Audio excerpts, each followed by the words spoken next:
This is Financial Standard, the definitive source of news, thought leadership and analysis for Australian wealth management professionals. Financial Standard. Take the lead. Welcome to the Financial Standard podcast. I'm your host and managing editor of FS Sustainability, Rachel Alambakis. We're in the final weeks before the kickoff of the United Nations Climate Change Conference, COP26, which is anticipated to set in motion accelerated commitments by governments, businesses, and investors with the goal of keeping global warming to less than 1.5 degrees centigrade. Here to discuss the role of investors at COP26 and the impact of COP26 on capital markets is PwC Australia ESG, Sustainability and Sustainable Finance Senior Manager, Linda Romanovska. Hi, Linda, and thank you so much for joining us on the podcast. Thanks very much for having me. It's a pleasure. So let's just jump straight into it. What should investors be looking out for in terms of new commitments at COP26? There are two key types of commitments and announcements expected from COP26 that will be of really high importance for investors. First of all, the updated state and non-state actor commitments on greenhouse gas emissions reductions and decarbonization pathways, but also, and that's important, announcements that will specifically target private capital mobilization for climate action. On the state commitment side, COP26 itself is a binding deadline for countries to submit new ramped up national greenhouse gas emissions reductions targets. And we know that more than 100 countries plus the EU, including all its member states, have already submitted their updated or new additional targets. Majority of them present an increased ambition level, progressively striving to align with the 1.5 degree target and net zero by mid-century transition. We also know that around 60 countries have already pledged net zero targets either in their law or policy documents, and many more, around 80, are planning to do the same. One example, for example, is China, which has announced a net zero by 2060 target, but has not officially submitted it yet. And then there's a handful of countries who have resubmitted their targets, but have not increased their ambition, at least not yet. Australia currently is among those so far, but it remains to be seen whether that might change over the coming days. So what we are seeing is a global and almost universal move towards an increased climate change ambition in terms of greenhouse gas emissions reductions targets. But in addition to the national level commitments, they are strongly backed up by non-state actor commitments. And non-state actors is a diverse group, including thousands of cities, regions, businesses, investors, who have made their own greenhouse gas emissions reductions pledges. And often these non-state actor pledges exceed the bar that is set by their respective national policies, and which pushes the global ambition level even higher. And the other type of key outcomes for investors that I mentioned, and which we can expect, will result from the finance workstream at COP26, which explicitly calls for the mobilization of trillions of private finance to power the move to net zero greenhouse gas emissions globally by mid-century. The COP26 objective for finance is straightforward. It is to ensure that climate change is taken into account in every financial decision, both by private and public sector. This work stream will be carried out by a specially set up private finance hub, which will be led by the Special Envoy Mark Carney. And it will focus on key main aspects. So the first aspect is risk management, ensuring that the financial sector can measure, understand, and manage their climate-related financial risks. Related to that, the second aspect is reporting, improving the quality, quantity, comparability, and the transparency of climate-related disclosures, also in close connection with the recommendations by TCFD, the Task Force for Climate-Related Financial Disclosures. The third element is returns, helping investors identify the opportunities in the transition and also report how their own portfolios are aligned with the transition. And lastly, the last element in that work stream is mobilization, seeking to increase private financial flows to emerging and developing economies, especially by connecting available capital with investable projects and encouraging new market structures as well. So all in all, we can expect announcements on moves towards mandatory disclosures leading to full transparency around climate change risks and their management. Also, new obligations for central banks and regulators in climate risk management on macro level, initiatives to promote increased investment flows into net zero aligned or transitioning economic sectors and activities, and also calls for increased commitments of financial market players to align their portfolios with the transition. Yeah, the Mark Carney briefing document was very clear in terms of laying out the pathway for what's hoped to be achieved at the actual conference. So it shouldn't be any surprise, I suppose, to people who do show up to Glasgow as to what the outcome, what the stated outcome should be. With that in mind, and I'm really interested in hearing a bit more about the way in which subnational and substate actors can be almost a force multiplier towards forcing greater commitments at the national level. And what does this mean for opportunities if there is sort of a force multiplier effect? Oh, yes, absolutely. The current and really fast-paced transition to net zero ambition and overall more sustainable economic systems, we have to remember this in many cases extends beyond just climate to more overall sustainable economic system. It definitely presents significant opportunities. Both the investors and the underlying investee companies have the agency to be key contributors to the solutions of these sustainability and climate change challenges. And they can often do so in close collaboration with each other. On the issuer side, there are opportunities related to the emerging high demand for innovations and technologies, low carbon products and services, everything that will be necessary for the required very rapid transition to fulfill these new commitments by state and non-state actors. There are also opportunities in upgrading business models to reorganize the traditional ways of creating value towards more sustainable ones and more sustainable in long term. And also importantly, there is an opportunity to tap into the rapidly growing pool of capital, which is currently seeking sustainable investment opportunities.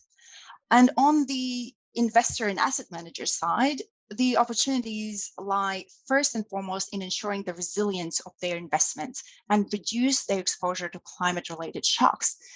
The answer often to that lies in the exponentially growing ESG and sustainable investing space, which not only allows investors to fulfill their own climate action pledges, but also allows this guarding against climate and other sustainability-related risks. We certainly have seen that some of these ESG indexes display lower volatility and do outperform their non-ESG equivalents, for example, during the recent COVID-19 crisis.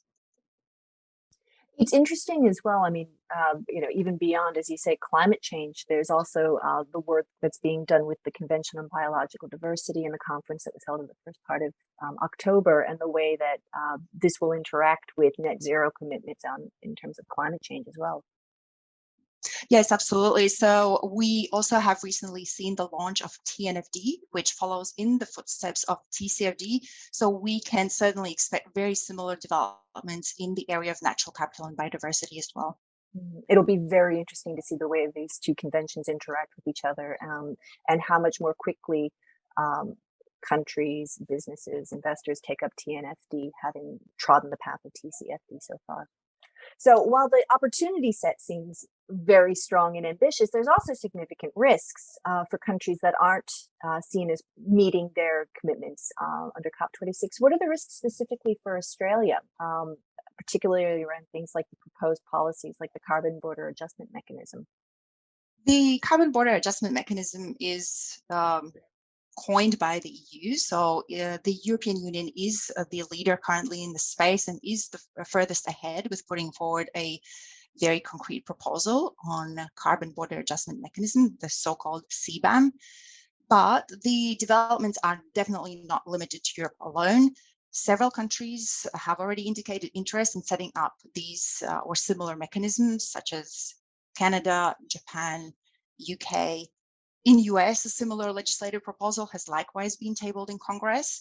So CBAM or similar mechanisms are on the G7, the G20 leaders' agenda, as some of those countries with ambitious climate change action targets and domestic carbon price seek to reduce the disadvantage it might create for their producers, who would be in a disadvantaged competition situation with high emission importers who do not need to buy emissions allowances, carbon credits, or pay carbon tax at the place of origin.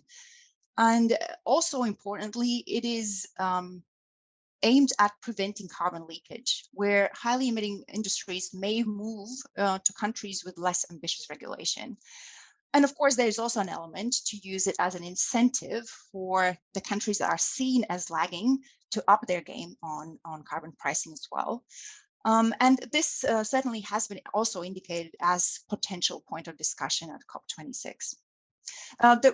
In terms of risks, the risks to Australia may not be immediate, and at least in the case of the European Union's CBAM, it would directly affect only a few industries initially, some of which may be exporting to Europe, such as cement, iron, steel, aluminum, fertilizers. While these industries, they do not constitute a high share of Australian GDP, some of them, however, are highly export dependent and may be affected, so they should be paying attention. However, down the line, there are likely to be flow-on effects on a broad range of Australian, especially raw material exports to producers elsewhere, let's say in Asia, who in the case of operational CBAM would seek to reduce their carbon tax load when exporting to the EU or other jurisdictions with similar regulations.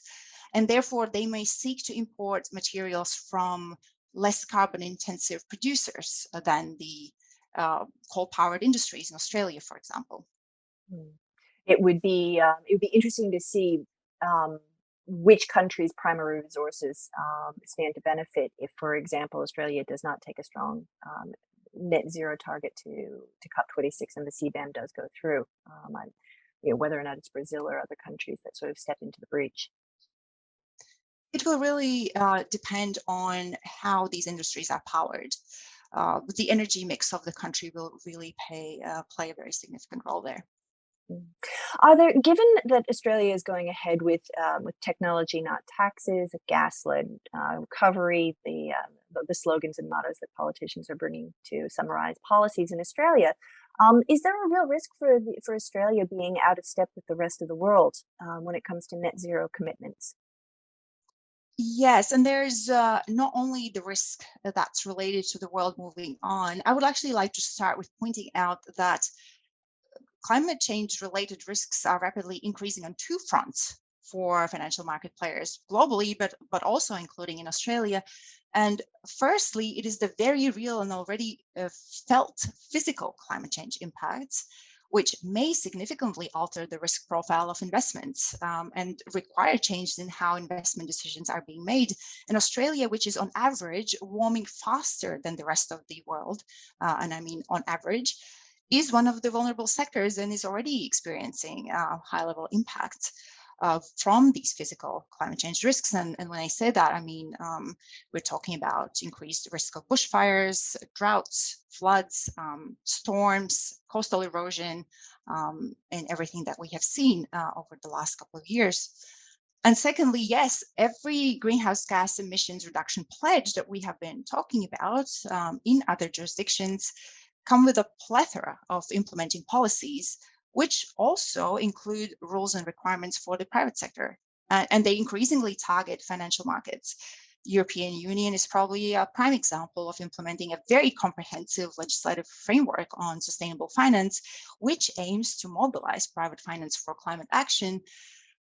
The framework is already mandating compliance with a very comprehensive disclosure regime around investment portfolio composition, consideration of sustainability risks in investment decision-making on the investor and asset manager side, but also on the alignment with sustainability criteria of economic activities on the issuer side. And these requirements already extend beyond Europe, including to Australian entities which operate in Europe. that is an example of a very direct impact of a transitional situation. And this impact, of course, comes with non-compliance risks, but there are also indirect impacts. For example, when those Australian entities are raising capital in Europe or other jurisdictions setting similar requirements, the investors coming from these regions will increasingly seek detailed information from their investees on their alignment with Paris Agreement, other climate objectives, and they will increasingly place their investments based on the alignment with transition pathways to net zero by 2050. Also because of their own decarbonization commitments. And so falling behind these developments, especially in those industries which are high emitters, comes with the risk of increased difficulties to attract capital. Because from investor perspective, these investments are increasingly risky, especially in the medium and long term, due to the transition and stranded asset risks, which may also conflict with their prudential duties. So therefore, it is essential that both companies and investors in highly emitting sectors plan for timely and orderly transitions to more long-term sustainable business models and portfolios. Because of these very real impacts, the market will and is already moving faster than the government has moved so far in Australia. The number of ASX 200 companies with net zero targets has tripled over the last year. Now, more than half of the market capitalization is already covered by net zero commitments in a very diverse range of sectors. We are seeing energy, transport, retail, mining, just to name a few. And the Australian investors are likewise moving ahead and are also already starting to decarbonize their portfolios. There has been a recent survey carried out by the investor group on climate change, which showed that over 40% of respondents, which are Australian and New Zealand investors, representing over 3 trillion total in assets, they have already made portfolio-wide commitments to net zero emissions by 2050. And that includes superannuation funds, asset managers, sovereign wealth funds. And in the same survey, 70% of these investors highlighted that the current policy uncertainty is a key barrier to investment. So the government has a real opportunity here to address that. There's so many points I'd love to follow up on with you, Linda. I mean, to reinforce as well, Climate Works Australia came out with a report on Monday profiling 30 companies that had made net zero commitments, but finding that most of those commitments still weren't enough to align the companies with a 1.5 degree global warming outcome. And so therefore saying, okay, look, the work is that that goes to that point about ratcheting up that you were making before, that there are commitments that have been made, but commitments that need to be strengthened, specified, and further aligned towards a 1.5 degree outcome. Absolutely. That is the case also on country level, because a lot of the actual policies, although they strive towards achieving the new commitments, they do not yet line up with the 1.5 degree target. We are currently rather tracking, when we look at not at the pledges, but the actual underlying policies, we are tracking towards 2.5, 3 degree warming still, unfortunately. But we can expect, because we have these increased ambition targets now coming out of COP26, we can expect countries also tightening the policies that will help achieve those targets, and especially also through setting intermediate targets for 2030 and 2040. And in many cases, the transition pathway, the change that's necessary in the first decade is more rapid than the remaining transition up to 2050. So we should really not underestimate the extent and the speed of change that will be necessary to achieve these targets that we are now expecting in a couple of weeks.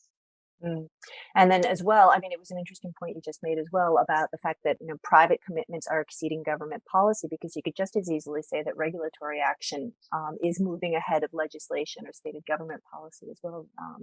Guy Debelle, the RBA deputy governor, made a speech last week at the CFA conference, pointing out to APRA's climate valuation assessment and pointing to that as a systemic assessment of where the risks lie with the top 5 banks of the country. Are there risks that are presented as well where there's sort of where regulators are going to be making commitments or finding assessments about systemic financial risk that come ahead of government policy? Yes, absolutely. That's one of the key discussion points also at COP26, the risk management, both at macro and micro level. And regulators around the world are carrying out risk assessments and stress testing and looking at how resilient economies are towards climate change risks. And they are finding vulnerabilities. So there is certainly increased regulation around how do we address those vulnerabilities and make sure that our economies are healthy also in the long term. And so, as we sort of draw to the close of our time together, Linda, what are you keeping an eye on in terms of what might come from COP26?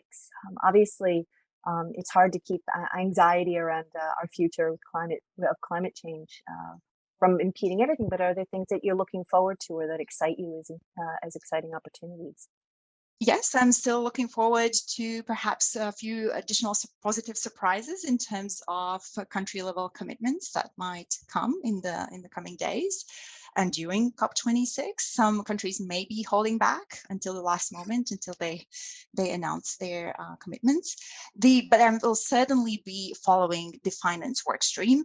And one important and interesting aspect is the discussion whether the TCFD aligned reporting on climate change risks and opportunities and resilience towards climate change risks, whether that will be considered as something that should be made mandatory in the near future, because that is one key discussion point, and that's an exciting one. Excellent. Well, Linda, thank you so much for sharing your insights and for what investors can expect coming out of COP26. Thanks for inviting me. It has been a pleasure having a chat with you. Take care. You've been listening to Linda Romanovska of PwC Australia. We hope you enjoyed today's discussion. Please remember you can subscribe to Financial Standard wherever you listen to your favorite podcast. Thanks for listening to this Financial Standard podcast. For more information, visit financialstandard.com.au. Please keep in mind that the information discussed in this podcast is general in nature and does not consider personal circumstances. Reliance should not be placed on any content without further independent financial research and advice.